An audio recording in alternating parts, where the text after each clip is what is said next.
My mom informed me that I was not welcome at Christmas because my stepdad's parents, who held animosity towards me, would be present. In response, I decided to sever ties with them and no longer accept their financial support. However, a few months later, they unexpectedly appeared at my doorstep. I have always dreaded phone calls that begin with a prolonged silence, as they seldom bring positive news.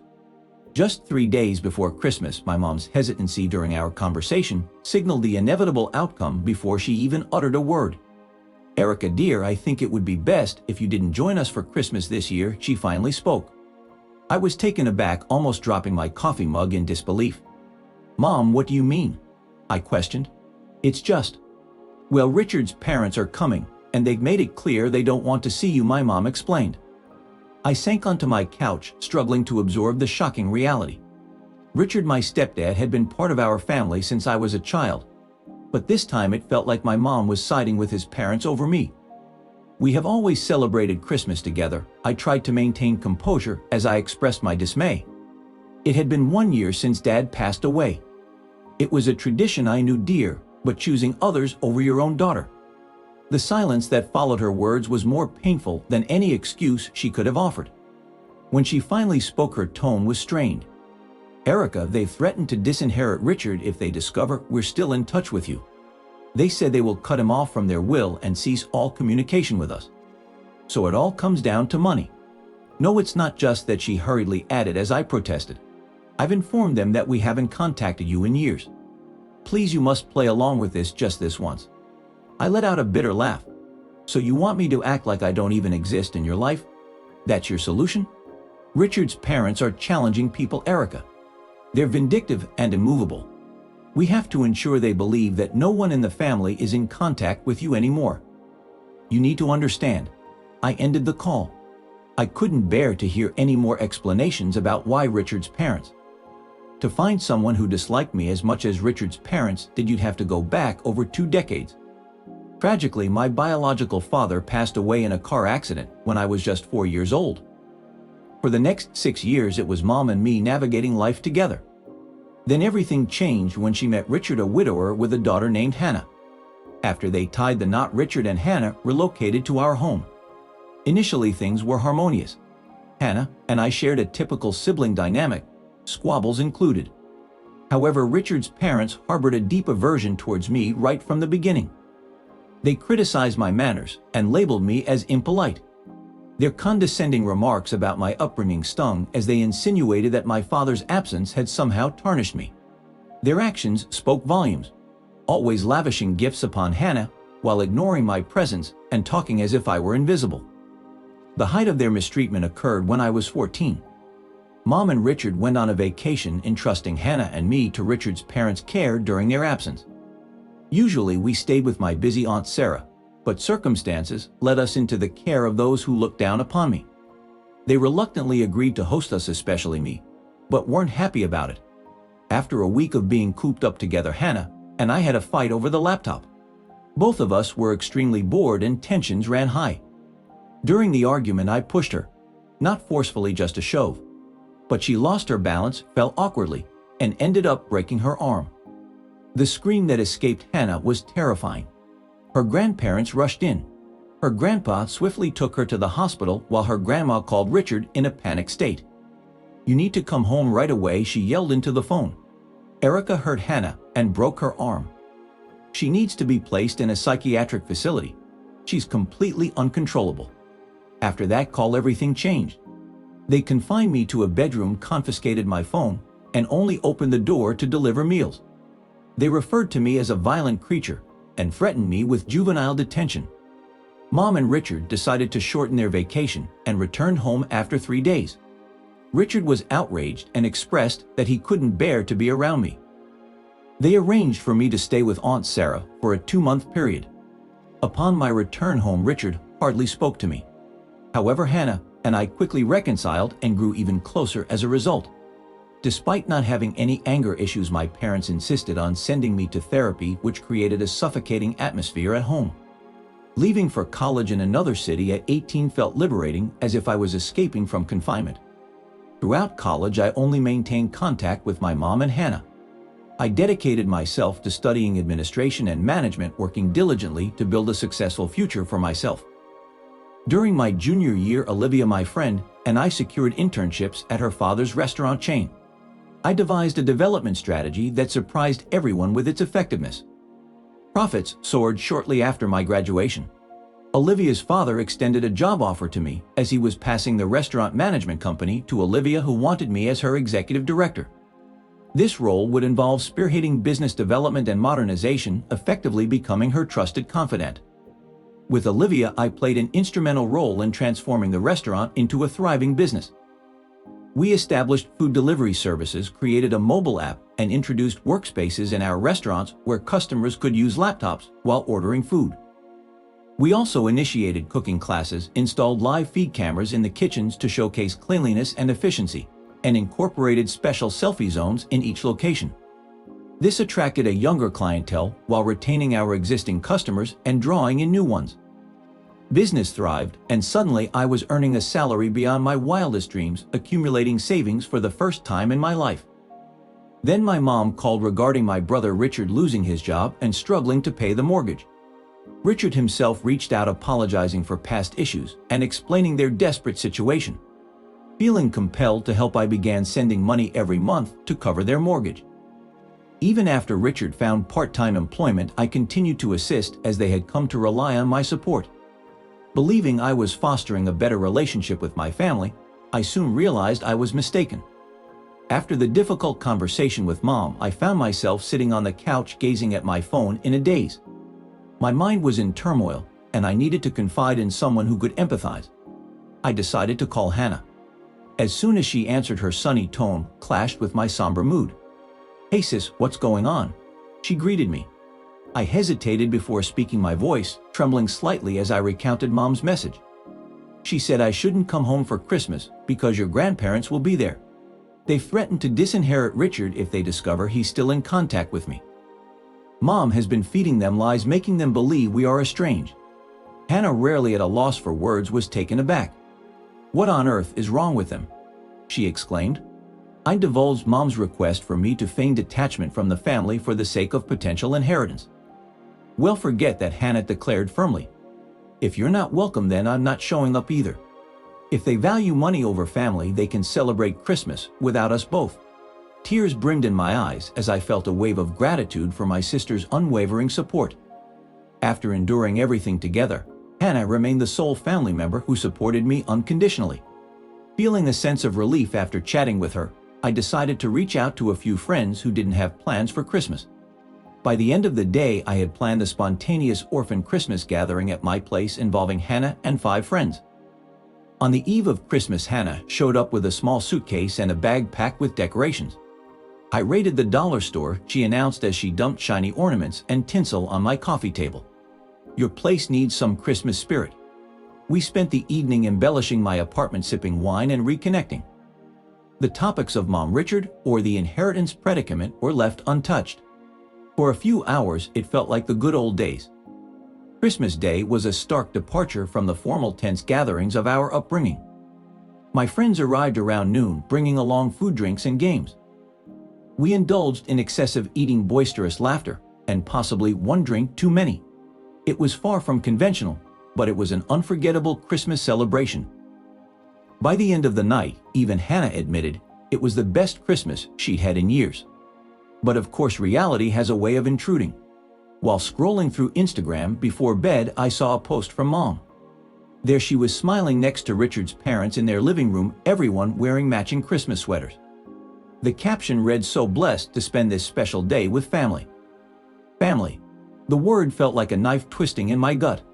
I wasn't family anymore. I was an inconvenient truth to be hidden away. I couldn't sleep that night.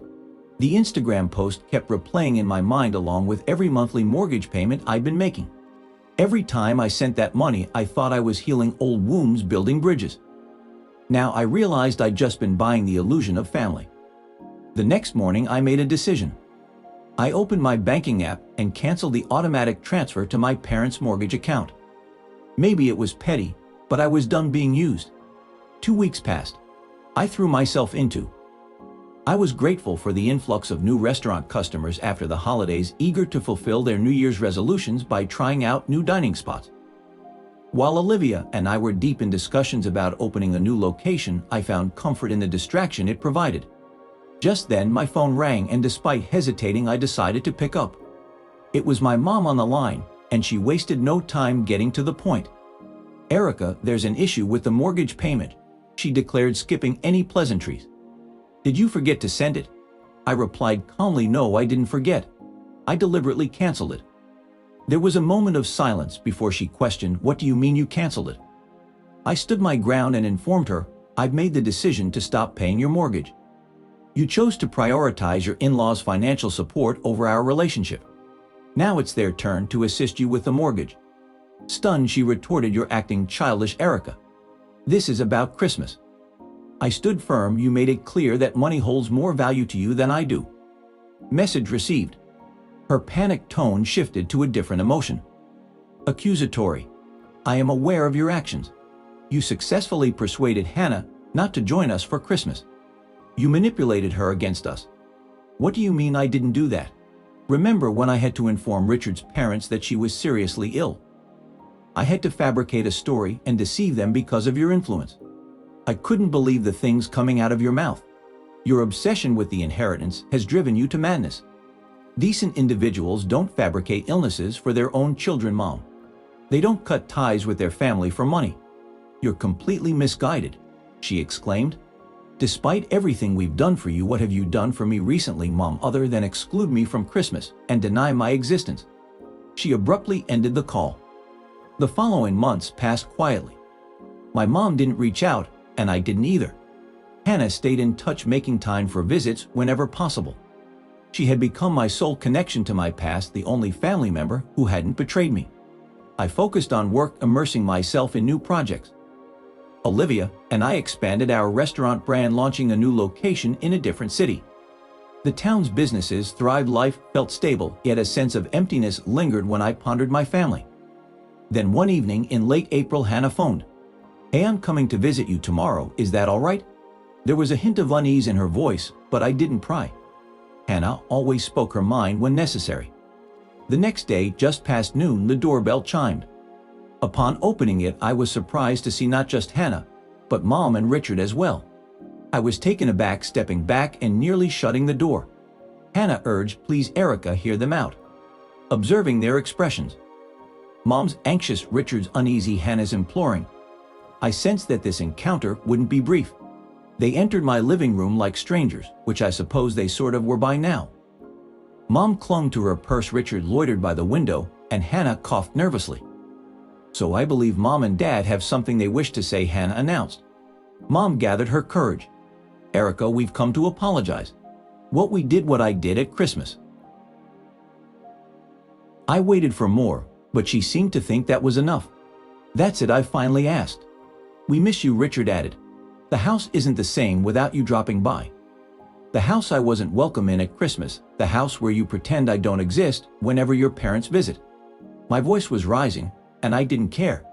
"You're going to have to do better than 'we miss you,'" Hannah touched my arm. "Let him finish," Erica said. Mom smiled awkwardly. "You're right to be angry. We betrayed you. I betrayed you. I put money ahead of my own daughter, and I've been sick about it ever since." "We don't need your financial help anymore," Richard said. "I found a new job better than the old one. We're managing the mortgage payments just fine." "That's not why we're here," I asked. "Then why are you here?" "Because we're family," Mom said, her voice cracking. "And we almost threw that away for what? For my in-laws' approval for money we might get someday. It was wrong." Something about her sincerity gave me pause. I'd been ready for excuses. Unprepared for genuine remorse, I never expected to encounter it amidst the guilt trips and manipulations. I questioned Richard about his parents. "Are they still intending to disinherit you if they discover we're in contact?"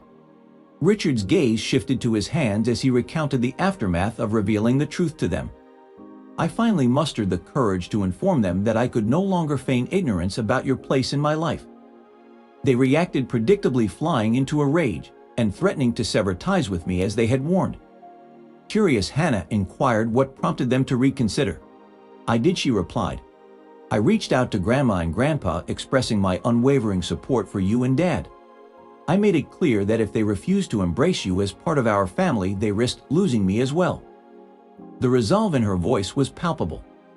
Listening to the turn of events, I admitted part of me desires reconciliation, yearning for the restoration of our family bond. Yet a lingering doubt persists, recalling how effortlessly they dismissed me when it suited them. Trust once shattered is a delicate thing to rebuild.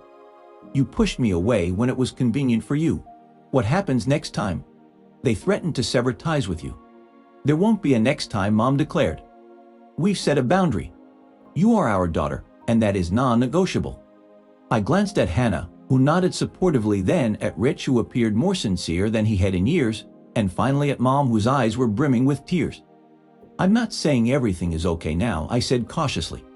It will take time, but I am willing to make an effort. Mom broke into sobs and rushed to hug me. I stood rigid in her embrace, not quite ready to fully let my guard down. We've been discussing family therapy, Richard mentioned when Mom eventually let me go. All four of us working through our past issues, not just this recent turmoil. Therapy? I couldn't help but show my surprise.